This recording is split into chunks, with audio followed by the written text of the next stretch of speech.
Hello friends, কেমন আছো তোমরা সবাই? আশা করছি তোমরা খুব ভালোই আছো আর আমিও খুব ভালোই আছি। তো চলে এলাম আজকে আবার নতুন একটা রেসিপি নিয়ে। দাঁড়াও রেসিপিটা কি সেটাই তো বলা হয়নি। নিরামিষ আলুর দম। তো সবাই খেতে পছন্দ নিশ্চয়ই করো। প্রথমেই আলুগুলো আমি তেলের মধ্যে ভেজে নেব পিস পিস করে কেটে। তার মধ্যে দিয়ে দেবো পরিমাণ মতো লবণ আর দিয়ে দেবো হলুদ। দিয়ে কিছুক্ষণ ভালো করে নাড়াচাড়া দিয়ে ভালো করে ভেজে নেব। তারপরেই চলো আমরা ততক্ষণ ভাজতে থাকি। ততক্ষণে কি কি মশলা লাগবে সেটা একবার দেখে নাও।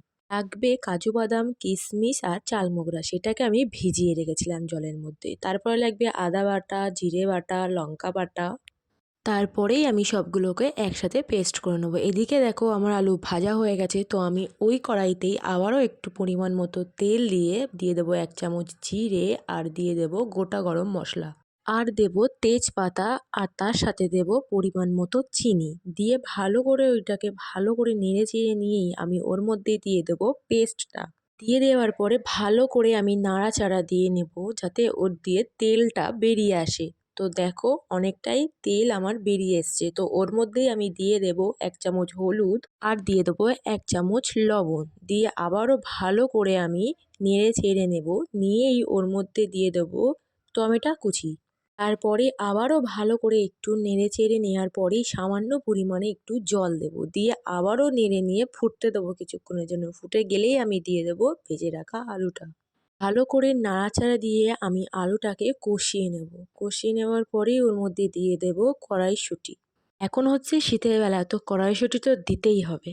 তারপর একটু ভালো করে নাড়াচাড়া দিয়েই আমি কিছুক্ষণের জন্য চাপা দিয়ে রাখবো। তোমরাও চাইলে কিন্তু বাড়িতে এটা ট্রাই করতে পারো। দেখবে দারুণ লাগে কিন্তু খেতে। তো দেখো আমার কষানো হয়ে গেছে, তো এটাকে আমি ভালো করে আবারও নেড়েচেড়ে নেওয়ার পরেই আমি এর মধ্যে দিয়ে দেব গরম জল।